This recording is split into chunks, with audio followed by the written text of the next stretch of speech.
Bonjour ou bonsoir à tous selon le pays et l'heure à laquelle vous nous écoutez. Bienvenue dans ce 13e Bola Latina, le podcast 100% football latino de la rédaction de Lucarne Opposée. Comme d'habitude, je vous encourage à continuer d'interagir avec nous sur Facebook, Twitter, YouTube et tous les réseaux sociaux où l'on se trouve. Et je vous encourage également à tendre l'oreille vers nos autres podcasts, Culture Soccer et Frikia ou bien la FC Corner, ainsi que l'affiche de la semaine. Sachez également que notre 5e magazine est au four, il sortira bientôt, une édition spéciale puisqu'elle célébrera les 10 années d'existence de Lucarne Opposée. Grand raout spécial final de la Copa Libertadores numéro 2, la Vuelta El Regreso, le retour, mais pas encore de revanche puisque nos titans du foot Sudam s'étaient quittés 2-2 lors du match aller. Un scénario au cordeau qui nous promet un dénouement épique que l'on va décortiquer aujourd'hui avec Nico. Mais bien qu'ils aiment le laisser entendre, il n'y a pas que les Argentins sur ce continent, alors c'est parti pour les noticias.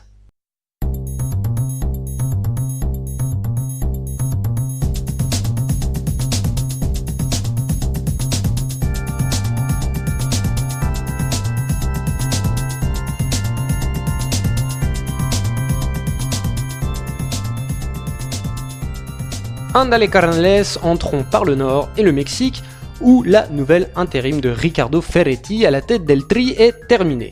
Une maigre victoire pour 5 défaites, dont un double 2-0 face à l'Argentine cette semaine pour clore l'exercice, le bilan de sa cure de jouvence des Aztèques n'est pas des plus probantes. C'est Gerardo Martino, l'ancien sélectionneur de l'Albiceleste et du Barça, qui devrait vraisemblablement reprendre les rênes avec pour objectif de redresser la barre et bien sûr la victoire en Gold Cup en juin prochain. Tuca Ferretti portera cependant toujours les espoirs des Tigres, tout comme notre Dédé Gignac national qui a rempilé avec le club de Monterrey déclarant sur Twitter « Je reste à la maison ». Auteur de son 94e but avant la trêve, l'objectif de l'ancien Marseillais est de battre le record des jaunes et bleus détenu par Thomas Boy avec 102 tortas. Descendons ensuite à l'Équateur, en Équateur, où Bolilo Gomez, dont vous avez fait la connaissance sur le banc du Panama cet été lors du mondial, a réalisé des débuts prometteurs avec la Tri. Alors oui, on note bien ça dans un coin de sa caboche, El Tri Mexico, la Tri Équateur. Bref, après les victoires face à la Jamaïque 2-0, Guatemala 2-0, la défaite, la seule, au Qatar 3-4 et le nul à Oman, l'Équateur termine donc 2018 par 2 belles victoires, 2-0 à Lima contre le Pérou et 2-1 face au Panama. 2 victoires en 9 matchs avant Bolilo, 4 victoires, un nul et une petite défaite avec lui. Señor Gomez parle d'un travail qui débute mais affirme qu'il y a, pour le citer, une base sur laquelle s'appuyer et que nous allons consolider, sans déconner. Suivons la côte pacifique pour faire escale au Pérou, qui termine 2018 par une défaite contre un Costa Rica retrouvé. Le bilan annuel des Incas reste mitigé. Après un exercice 2017 vierge de défaites, ponctué d'une qualification en Coupe du Monde, la Blanquirroja a perdu 6 matchs et en a gagné 6 cette année, en 2018. Il faudra faire mieux en 2019, notamment à la Copa América, pour garder ce statut de hype continental qui leur va si bien. En championnat, le Clausura effectuera son dernier tour de piste ce week-end, offrant un splendide duel à distance pour la couronne entre Melgar et l'Alianza Lima. Par ailleurs, les deux clubs se rencontreront également pour la demi-finale du Descentralizado et le vainqueur affrontera en finale le Sporting Cristal pour définir le champion national. Avant de passer chez le cousin bolivien, le trajet classique, faisons un détour au Chili qui se cache derrière ces montagnes, timide va. À la tête de la Roja depuis janvier dernier, Reynaldo Rueda termine 2018 sur une victoire 4-1 face au Honduras. Une année animée pour le Colombien, placé sous le signe de la transition générationnelle, dont l'un des symboles est le départ du légendaire portier Claudio Bravo. Au total, 44 joueurs ont été testés en 2018, avec une certaine réussite pour certains d'entre eux, comme Guillermo Maripan, Enzo Rocco, Lorenzo Reyes, Diego Valdés, Angelo Zagal et bien sûr, Nicolas Castillo qui s'installe petit à petit. 4 victoires, 3 nuls et 3 défaites, le chemin sera tortueux, a annoncé Rueda, qui semble pouvoir compter sur un groupe acquis à sa cause. Quoi qu'il en soit, c'est en qualité de double tenant du titre que le Chili arrivera à la prochaine Copa América. Côté club, c'est l'effervescence. La U de Chile réalise une folle remontée au général alors qu'ils étaient au bord du précipice il y a encore quelques semaines. Si les joueurs de Kudelka viennent d'enchaîner 5 victoires consécutives, devant eux en revanche, ça coince, à l'image de la Católica qui n'a pris que 4 points sur 12 possibles. Bilan, la U est deuxième à 2 points et il reste 2 journées. C'est 2 l'Iran. Allez, cette fois-ci on se pose vers les hauteurs boliviennes avec 2 piètres matchs nuls sans but face aux Émirats Arabes Unis et l'Irak. La Verde ne s'est vraiment pas rassurée lors de ses amicaux. Difficile pour le sélectionneur César Farias de se cacher derrière l'absence du leader Chumacero, tant la Bolivie a peiné dans le secteur offensif. Reste une satisfaction à tirer de cette trêve, les grosses prestations du gardien remplaçant Vizcarra. Quand le gardien brille... Bon, en tout cas, en championnat le spectacle est au rendez-vous puisque la dernière ligne droite est très serrée avec dès dimanche un importantissime classico paceño entre Bolivar et The Strongest qui se jouera à 21h heure française. Malheur aux vaincus. Traversons maintenant l'Altiplano, direction le Paraguay, où l'ère Osorio débute par un match nul fort convaincant en Afrique du Sud. Bien que l'Albirroja enchaîne là une 4e rencontre sans victoire, les anciennes gloires ainsi que les cadres actuels ou récents paraissent conquis, à l'image de Roque Santa Cruz qui affirme « La sélection nous a laissé une bonne impression, le résultat ne reflète pas ce qu'elle a réalisé. Ce fut un bon début. J'ai aimé ce que j'ai vu, un Paraguay entreprenant. » Juan Carlos Osorio observe pour sa part une équipe avec un grand potentiel, un bon mélange de jeunes et d'expérience qui va continuer de progresser. Le technicien Cafetero espère également une bonne Copa América pour que le Paraguay montre aux yeux du monde qu'il peut proposer du football et lutter avec n'importe qui, ce sont ses propres mots. Glissons vers l'ouest du continent, rapprochons-nous petit à petit de Buenos Aires et bivouaquons au Brésil. 1-0 face à l'Uruguay, 1-0 face au Cameroun, la Seleção gagne petit mais gagne quand même. Une personne en est au moins ravie, le sélectionneur Tite, qui a déclaré être satisfait de ses ouailles. Nous saluerons les premières minutes en jaune du milieu du Napoli, Alan, parabéns. Le Brasileiron également touche à sa fin, ne reste plus que 3 journées. Après la défaite de l'International à domicile face à l'Atlético Mineiro, 2-1, seul Flamengo peut encore prétendre au trône national grâce à une victoire de poids face au Grêmio. En attendant, Palmeiras reste leader, devançant les Carioca de 5 coudées en réduisant les petits lapinous de l'América en 6 V, 4 carottes à rien. On notera les galères de Fluminense et Vasco, dont le maintien n'est toujours pas acquis. Quand les premiers ont vu les murs de leur centre d'entraînement tagués de noms d'oiseaux, les seconds ont pu contempler le spectacle de 2 de leurs éminences du conseil d'administration qui se sont échangés des politesses en direct sur un plateau de télévision de Fox Sport. Ah là là, le folklore carioca. Allez, on y est presque, mais faisons une dernière pause en Uruguay. Peñarol champion, la Céleste qui a joué son dernier match de l'année au Stade de France, l'heure est aux vacances de fin d'année du côté de Montevideo. La Coupe du Monde du 17 continue cependant son cours avec la fin des phases de poule où les jeunes uruguayennes ont été déjà éliminées après des défaites contre le Ghana et la Nouvelle-Zélande. La prochaine rencontre entre clubs de l'élite aura lieu fin janvier pour les barrages de Libertadores entre Defensor et Danubio. En attendant, les Charruas regarderont avec une pointe de jalousie ainsi qu'un plaisir discret les voisins d'en face se taper sur le cornet ce samedi. Car on y arrive, señoras y señores, l'Argentine, terminus, tout le monde descend. Alors certes, le Racing est toujours au top en championnat, mené par un Lisandro Lopez increvable qui s'est rappelé que cette semaine c'était également derby entre les Verts et les autres, en trachant sympathiquement Jean-Michel Aulas par voie de presse. Certes, mais vous le savez, ce qui intéresse tout le monde cette semaine, c'est le grand combat final entre River et Boca. Alors on ne vous fait pas languir plus longtemps et on ouvre les hostilités. Vamos!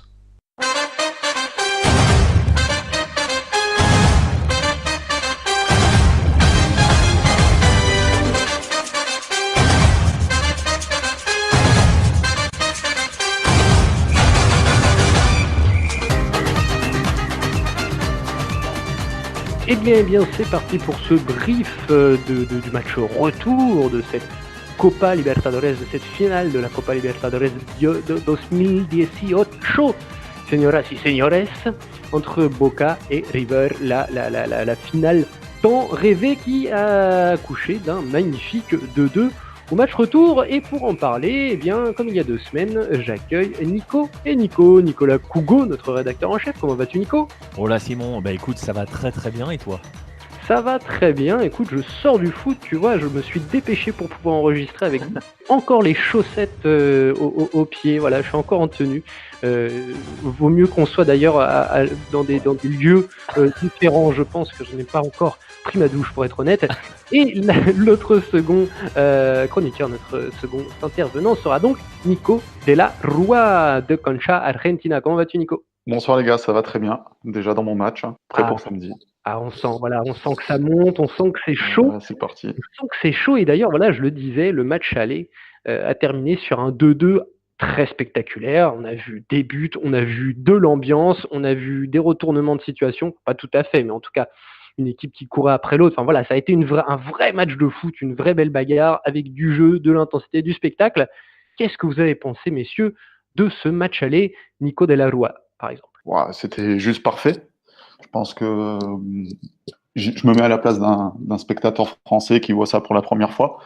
En termes d'ambiance, d'animation, de jeu, d'intensité, de but, de spectacle, c'était vraiment une très belle publicité pour le foot argentin, mais aussi sud-américain.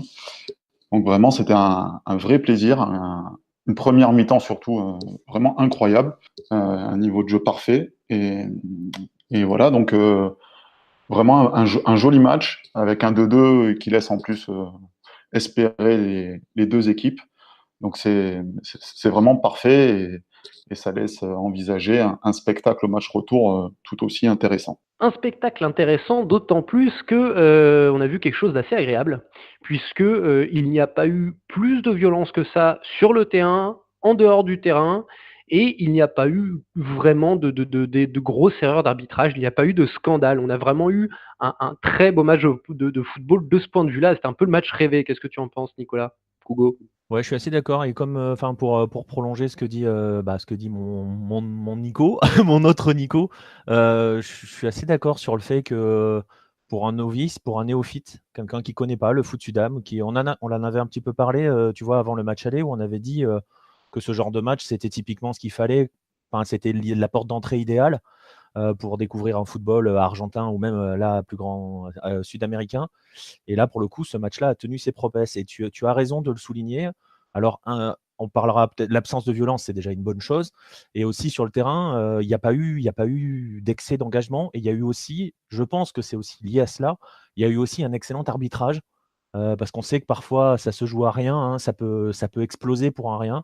Et je trouve que pour le coup, l'arbitre chilien de la rencontre, il a tenu ses hommes. Et voilà. Et le climat général d'avant-match, les présidents qui appelaient au calme, les joueurs qui essayaient de pas trop vanner, ça s'est vu sur le terrain. Et on est habitué à suivre les classicos argentins, nous, sur Hello, et les super classicos. Alors, on l'avait dit, hein, depuis quelques temps, les derniers Super Classico, ils étaient sympas, ils étaient un peu plus sympas qu'à une époque. Et là, pour le coup, on a franchi un autre palier et ça donne beaucoup d'excitation pour le match retour parce qu'on se dit que si on est du même niveau avec la dramaturgie qui va être encore plus forte, puisque cette fois-ci, il y en a un qui va partir avec la coupe, ça promet d'être assez magique. De la dignité, de la rigueur, du respect, du jeu, oui, c'est vrai qu'on a vu un très beau match de football, un très beau jeu, voilà, un très beau match, un très beau moment de jeu de football à proprement parler. Et c'était voilà, c'était vraiment un bel exemple pour tout le foot sud-américain et pour le foot en général. Je suis tout à fait d'accord avec vous. Alors nous sommes maintenant à la fin de cet entre-deux-tours, hein. Il y a eu 2 semaines entre la finale aller et la finale retour qui se jouera samedi, ce samedi-là, samedi 24, donc à 20h heure française, hein, vous le confirmez? 21h, me semble-t-il. Non, il y a eu un changement là. C'est bien Ah, 20h finalement. c'est bien 20h finalement, ça ce sont les joies de l'Amérique du Sud. Peut-être que ce sera finalement 21h samedi. Il On reste le 3 jours pour changer d'une fois. Exactement, s'il n'y a pas de tempête. Mais voilà, tu as parlé un petit peu on a parlé des tensions qu'il pouvait y avoir, on a dit que c'était un bel exemple. Du coup, quel a été le climat à Buenos Aires, et a fortiori en Argentine, durant ces 2 tours? Puisque l'heure était un petit peu à l'apaisement, à la concentration sur le jeu, et on sait que pourtant, ce match divise socialement le pays et presque politiquement. Alors, quelle a été un petit peu l'ambiance en Argentine, à Buenos Aires? Nico Kugo, tiens. Eh ben, écoute, l'ambiance, en fonction des 2 camps, en fait, j'ai l'impression qu'elle a pas été vraiment très différente en fonction des 2 camps. C'est-à-dire que tu as l'impression que tout le monde a gagné, et on l'a dit, hein, c'est aussi lié au score, hein, parce que le fait que c'est complètement ouvert, tout le monde y croit encore et on n'a pas vu les débordements, les débordements, comment dirais-je?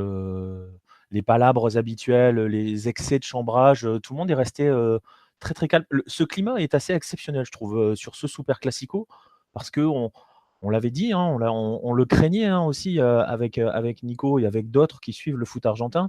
On craignait, on le craint toujours, hein, au final, que ça parte, vraiment en cacahuète Et il n'y a rien qui fait pour l'instant que ça puisse partir en cacahuète. Il y a eu des petits. Il n'y a pas de grandes déclarations, il n'y a pas de tentatives de punchline, de clash, et pourtant c'est dans l'air du temps, hein, même chez nous avec nos petits derbies en comparaison de cela. Je trouve le climat d'une sérénité assez énorme des deux côtés. Voilà, il y avait eu tous les messages de l'AFA qui appelaient à tout le monde à en profiter. Et j'ai l'impression qu'au final, tout le monde en profite. Et on ne va pas s'en plaindre pour une fois. Toi, tu as de la famille directement sur place, Nico Delarue.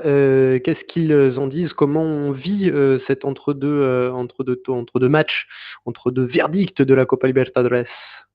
Alors, j'ai plus de famille sur place, mais l'entre-deux tours, comme a dit Nico, c'est très calme, on va dire. Donc, enfin, j'ai envie de dire que tant qu'il y a de l'espoir pour chaque équipe, ben, tout le monde se concentre à encourager son équipe à préparer un recibimiento de malade pour River. Tout le monde vraiment croit en sa chance de décrocher cette Libertadores 2018. Donc pour l'instant, ça pousse, ça encourage, et tant qu'il n'y a pas une des deux équipes qui n'a plus aucune chance de gagner, je vois pas de tension particulière naître. Maintenant, oui, c'est un classico, hein, donc ça se chambre, ça se cherche, mais ça reste bon enfant, et voilà, ça plaisante plus qu'autre chose autour de ce match. Tout le monde est en vie et tout le monde espère. Écoutez, pour l'instant, c'est le meilleur des scénarios qui se déroulent. J'étais persuadé que tu m'avais dit que tu avais de la famille encore là-bas. Excuse-moi, je me suis trompé. Eh bien, écoutez, messieurs, par contre, on parle voilà de ce climat un petit peu calme, même si ça chambre un petit peu. Tu l'as dit, Nico Cancha. Mais il y a quelque chose d'assez particulier à noter, c'est que les entraîneurs, que ce soit Barros Schelotto et Marcelo Gallardo, ne parlent quasiment plus à la presse actuellement. Schelotto a carrément annulé toutes ces conférences de presse jusqu'au match. On est carrément dans le mutisme là. Je veux bien qu'on ne se vanne pas, qu'il n'y ait pas de pic, mais là c'est silence radio. Qu'est-ce que vous en pensez? Ouais, alors oui, au niveau de la presse, au niveau des médias, ça communique de moins en moins. Je pense que là, on est à 3 jours du match. Je pense que là, c'est fini. Plus personne ne parlera du tout.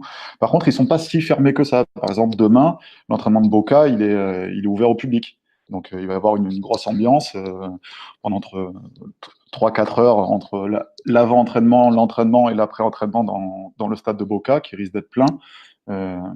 Donc, je pense que c'est pas si fermé que ça. Mais en tout cas, il y a une notion tactique, une notion on en parlera peut-être un peu plus tard, mais une interrogation au niveau des compos de chaque équipe qui doit donner envie aux entraîneurs de pas trop s'exprimer pour pas dévoiler trop de cartes trop vite, je pense. J'allais en parler justement. Est-ce que ce n'est pas aussi un petit peu une sorte de bluff, ce silence radio et cette opacité sur la préparation de ce match retour, Nico Delarue? Alors oui, c'est un bluff complet. Là,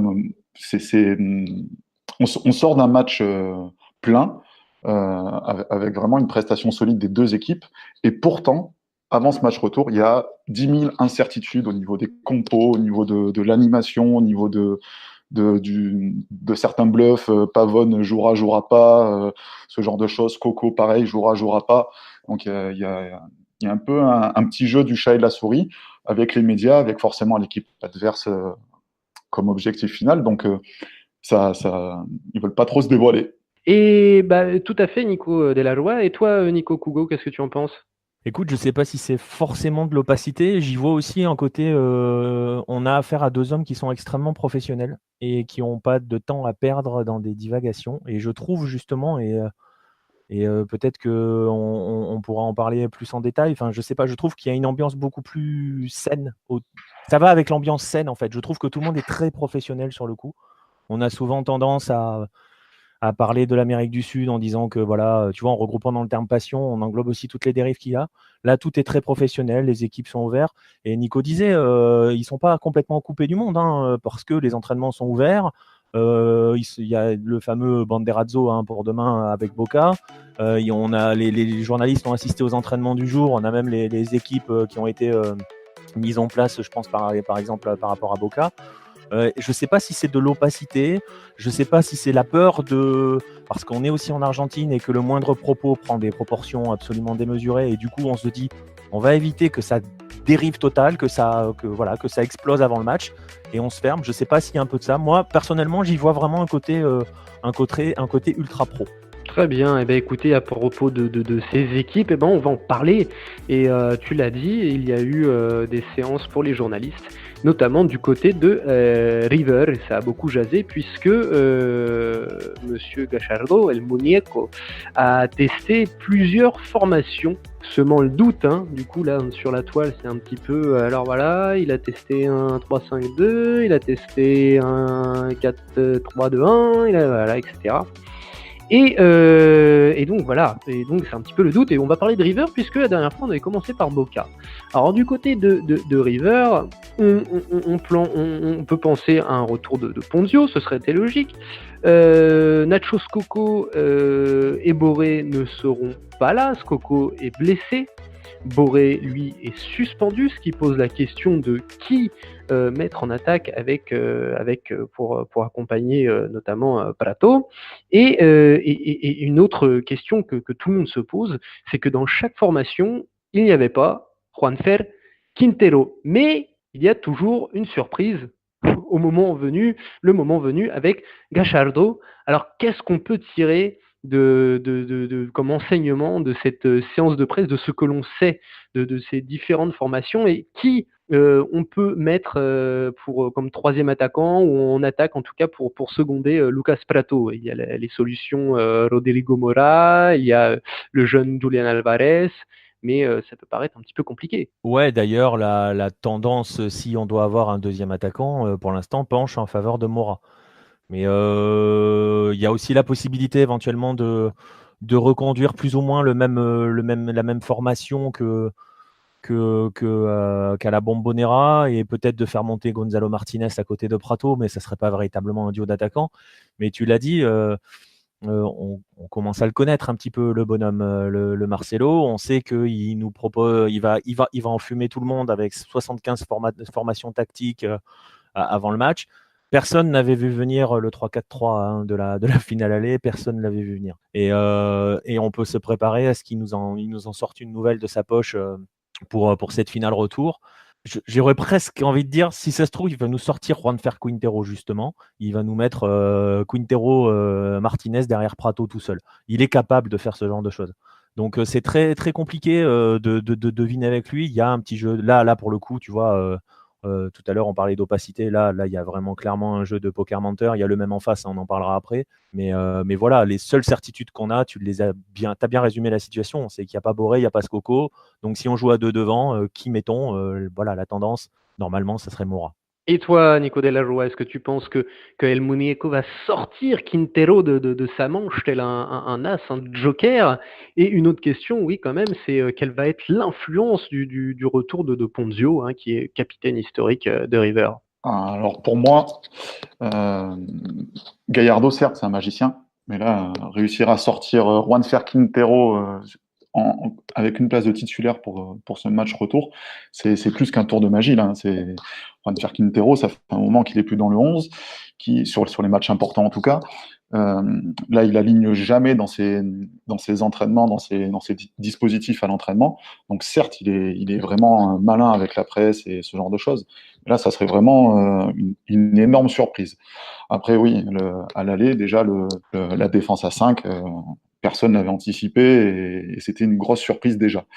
Mais bon, moi, plutôt que Mora pour épauler Prato, moi, je pencherais plutôt pour voir un Pity Martinez juste derrière Prato, un petit peu en second attaquant, un petit peu libre, qui tourne autour de lui. Après, à voir pour l'instant, il reste 3 jours, on va essayer d'avoir plus d'infos, s'ils veulent bien en donner, ce qui va pas être simple. Mais ouais, c'est un peu compliqué, et le Juanfer Quintero, il aurait sa place, hein. Il peut avoir sa place, parce que là, il a testé plusieurs systèmes, le 5-3-2, le 4-3-2-1, le 4-4-2, avec des milieux. Ce qui revient tout le temps, en tout cas, comme tu viens de dire, c'est le retour de Ponzio. Sur les 3 systèmes, Ponzio, il est 3 fois sur le système. Il est impossible à sortir du 11. C'est l'âme de l'équipe, du club. C'est le capitaine, c'est lui, c'est l'aboyeur, c'est lui qui va mettre le premier impact. Donc son rôle, il est déterminant et dans le milieu, ça va faire beaucoup de bien. Là aussi, sur ces 3 compos, à chaque fois, il met aussi Nacho Fernandez. Bon, pour moi, c'est une surprise. Je vais le dire clairement, je suis pas spécialement fan du bonhomme, surtout quand il est titulaire. Mais donc voilà, donc c'est les 2-3 joueurs avec Ezequiel Palacios aussi qui jouera au milieu. Sinon, le reste, devant en tout cas, il y a pas mal d'incertitudes. Skoko, ils l'ont essayé, puis finalement, il n'est pas à 100%, donc il ne devrait pas jouer. Mora, ça fait un moment qu'il a pas été dans un 11 et le mettre titulaire tout de suite, ça semble extrêmement compliqué. Donc, pour l'instant, la seule certitude, c'est vraiment le milieu et la défense aussi. Là, on sait, il n'y aura pas de surprise, à part si c'est une défense à 5, avec Martinez Carta en plus, ou sinon une défense à plat à 4, et toujours Armani au cage. Bien sûr, toujours Armani au cage, ça aussi c'est une certitude, beaucoup d'incertitudes pour les médias et le public, tu l'as dit, mais probablement, on l'a dit, c'est un filou, beaucoup de certitudes pour Gallardo qui doit très bien savoir où est-ce qu'il va et ce qu'il est en train de faire. Passons à Boca où là il y a également des incertitudes puisque on en a parlé un petit peu plus en amont, l'attaquant Pavón, attaquant prometteur argentin, on l'a vu lors du match aller, s'est blessé salement et sera indisponible pour le match retour. La grande question, c'est donc par qui le remplacer. Un autre absent sera le milieu de terrain récupérateur, relayeur uruguayen Nathan Nandez qui est suspendu pour sa part. Là aussi, on parle de Cardona, un retour de Cardona pour le suppléer. Et enfin, la grosse question, c'est qui Schelotto va mettre au cage. Rossi, le jeune gardien argentin très prometteur mais très critiqué, avait récupéré la place d'Andrada, qui était l'ancien gardien de Lanús, qui avait qui avait joué la finale de Libertadores l'an passé, qui avait été recruté pour remplacer Rossi, avait repris la place de titulaire, il s'est blessé, Rossi est revenu, a joué le match aller, mais Andrada est revenu de blessure et a joué le dernier match de championnat contre Patronato. On va commencer par les gardiens. Nico, et tiens, je fais rouler ma roue de loterie des Nico Kugo. Quel gardien, du coup, sur qui on peut compter pour garder les bois de Boca? Excellente question. La tendance penche pour Andrada. On a vu dans les formations qui ont été aux entraînements du jour. Alors la tendance au jour d'aujourd'hui, comme dirait l'autre, après les entraînements du mercredi. Donc, on a vu Andrada aligné avec ce qui sera la défense centrale. Il y a eu 2 équipes qui ont été proposées par Barros Schelotto et Andrada a été avec la charnière centrale. Donc, bon, ça donne une certaine indication. Écoute, je pense que voilà, il y a des chances pour que ça soit Andrada. Je trouverais ça absolument, je donne mon avis personnel, je trouverais ça absolument scandaleux. De toute façon, je trouve ça absolument scandaleux la façon dont Rossi est géré dans cette équipe. Et je me la joue même pas supporter en disant ça, tu vois, d'un camp ou d'un autre. J'espère qu'ils auront un retour de karma là-dessus parce que la façon dont ils ont géré Agustín Rossi, c'est une honte. C'est la même honte que la façon dont Batalla avait été géré à River. Voilà, c'était le gardien de l'équipe championne. Ils sont allés chercher Andrada en pleine Libertadores. Andrada se blesse. Ils sont allés chercher un 3e gardien pour dire tiens, on va peut-être pas faire jouer Rossi. Rossi a sorti un match exceptionnel au match aller. C'est grâce à lui que Boca n'a pas perdu. Et là, on est encore en train de se poser la question est-ce qu'il mérite sa place? Je trouve ça terrible. Voilà, mais bon, ça sera la décision de Barros Schelotto. Et ça les met dans une certaine pression. On va en parler tout à l'heure parce qu'il y a de la pression sur plusieurs postes. On va forcément parler du KTVS tout à l'heure. Mais ça va leur mettre une certaine pression. C'est-à-dire que s'il met Andrada et qu'Andrada se loupe, tout le monde va lui dire pourquoi tu n'as pas laissé Rossi nous sort un match de malade à l'aller. Et tu vois, et inversement, voilà, s'il met Rossi et que Rossi se rate, on va pouvoir dire aussi, oui, mais c'est parce qu'il avait la pression. Donc, quoi qu'il arrive, ils se sont mis dans une sale situation avec le gardien. Voilà, j'aurais tendance à dire, sur ce qu'on a vu sur la journée, sur les entraînements de ce mercredi, qu'on est parti pour avoir Andrada. Ma foi, c'est la tendance, en effet, et c'est vrai que le pauvre Rossi avait sorti un match absolument fantastique à l'aller, et c'est assez injuste, en tout cas, rien que pour cette performance du match aller. Tu as évoqué le cas Tevez. Eh bien, écoute, Nico Delarue, en effet, on parle pour remplacer Pavone de Tevez. Il y a plusieurs noms qui tournent évidemment, puisque dans ce secteur de jeu, Boca est plutôt fourni. Il a bien évidemment Carlitos Tevez, mais également Mauro Zarate, cet ancien attaquant qui est revenu prêté, je crois, par Vélez. On l'a vu à la Lazio à l'époque. Et bien sûr, Benedetto, qui a marqué à l'aller et qui a marqué en demi-finale et qui a sauvé Boca sur bien des fois. Alors, il y a une espèce de, c'est presque politique de campagne pour que Carlos Tevez joue, mais est-ce que ce serait pas plus logique sur les dernières performances que ce soit Benedetto Concha de la Rua, Nico de la Oui, Rua? clairement. Je Bon, là, ça me m'embrouille. va. Je prends tous les pseudos. Clairement, oui, Benedetto, il a plus sa place en termes de. Si on parle de purement sportif, il doit être titulaire et il sera titulaire, j'imagine, dans le 11 de samedi. Après, la campagne Tevez, elle est impressionnante, elle marche très bien. Il a beaucoup de connexions, d'amis bien placés pour faire un petit peu le buzz autour de son nom pour remplacer Pavone. Attention, Pavone, on l'annonce blessé, donc il avait une contracture, déchirure, on ne sait pas trop, aux ischios, il doit en avoir pour 3 semaines. Là, ça fait 2 semaines, et il est annoncé dans le groupe pour l'entraînement en public demain. Donc à voir s'ils vont pas tenter quelque chose quand même. Ça paraît gros, mais à voir quand même. Et oui, Tevez, il veut se placer, il veut y être, il veut être sur le, il veut finir là-dessus, il veut marquer le coup.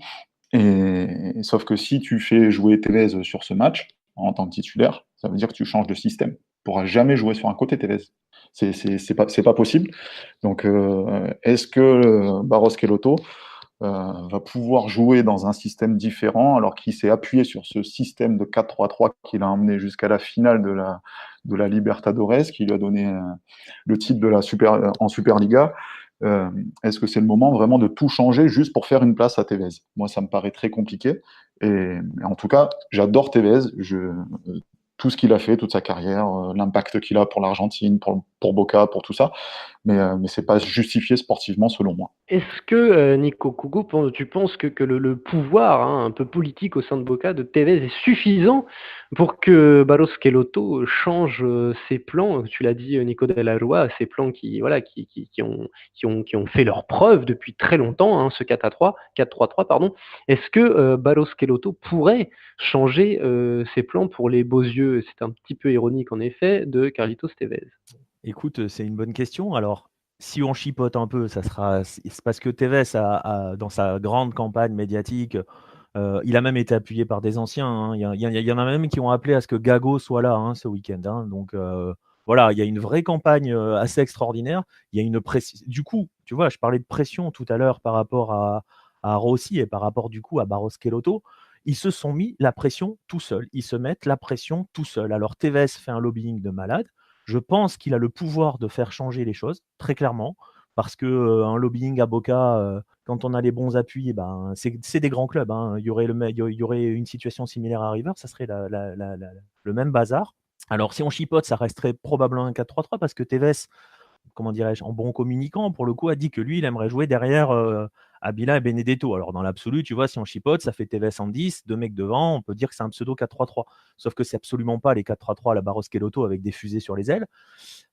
Écoute, en plus, c'est un système, Tevez, a déjà été utilisé dans ce format-là, dans ce schéma-là par Barros Schelotto. Ça n'a jamais fonctionné jusqu'ici. Alors, il suffit de dire ça pour que ça marche samedi. Je sais pas s'il a le pouvoir. Enfin, je sais pas si Barros Schelotto va craquer. La pression est énorme, vraiment.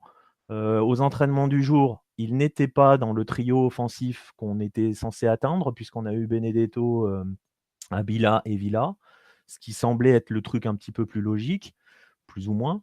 Tevez était associé à Zarate et Cardona. On va voir, quoi qu'il en soit, et vraiment, je répète, ils se mettent tout seuls dans une situation hyper inconfortable, parce que si Tevez joue dans l'axe, il va se manger Léo Ponzio sur le dos. Bon courage. Et si ça passe pas, ça sera parce que Tevez a cassé le 4-3-3 et parce que Barros Schelotto a été faible. Et par contre, si Tevez joue pas et que ça marche pas, tu vois, c'est la même chose que pour Rossi. Il y a une drôle de gestion et tu vois, limite, je comprends que Barros Schelotto ait plus trop envie de parler. Oui, il y a peut-être une certaine frustration, une certaine rancœur et un certain, oui, voilà, on n'a pas forcément envie de parler de cette soupe, un petit peu, cette soupe à la grimace, un peu politique. Eh bien, écoutez, tu as parlé un petit peu d'inconfort du côté de Boca, on a parlé de certitude, d'incertitude, de bluff du côté de River. Tout cela avec le score, hein, avec le score du match aller, ce de 2. Il est temps un petit peu de se demander qui pourrait être élu favori de ce match retour. C'est un peu compliqué. Évidemment, on pense très logiquement à River, puisque River va recevoir. Est-ce que River sera le favori de ce match retour, Nico Dalla Rua? Oui, je pense que River a, un peu comme à l'aller, hein, River a le statut de favori, mais vraiment, ça se joue à peanuts, quoi. C'est du 51-49. Il me semble que j'avais dit la même chose la dernière fois, mais c'est toujours la même chose. River a des certitudes défensives au milieu, mais là, il y a pas mal d'inconnus offensives. Est-ce qu'ils vont être capables de créer beaucoup de dangers devant la surface, dans la surface adverse et devant les buts?